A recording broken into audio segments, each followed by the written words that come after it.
Hey YouTube, I'm making the video now how to route the vacuum lines. So I'm going to start off by the intake. This is a Y8 intake. I got everything all over the place right now. So normally stock, this hose right here, this vacuum hose is going to go straight to this fuel pressure regulator. It goes right onto that, but I have it teed off right now. It's on this. So it's going to go from intake, T, and then from the T it's going to go down to there.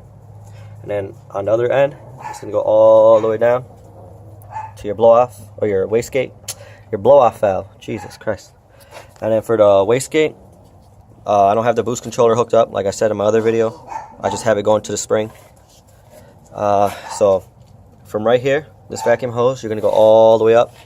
This is going to a T. And on the back of the intake, you're going to have like a little nipple. Sorry about that, my dogs are being stupid. There's a little nipple on the bottom of it right here, if you can see it, connected to there.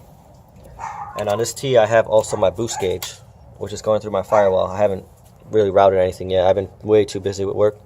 So yeah, basically like this. So it's going to come in the back of the manifold all the way up, put it to the T. This T is going to go all the way to your blow off, your wastegate. Jesus, I always mix them two up. To your wastegate right here. And I got my boost gauge hooked up right here. I'm pretty sure it's okay to hook it up like this. I mean, I haven't had any issues, and it's saying I'm making about 4 pounds, 4.5, like I said. Nothing crazy. Hey, shut up. So yeah, that's it. If you got any questions, just leave a comment in the box, and I'll try to help you out best I can. I know some turbos, they have a little nipple that sticks out right here where you can hook it up to the wastegate. Mine does not.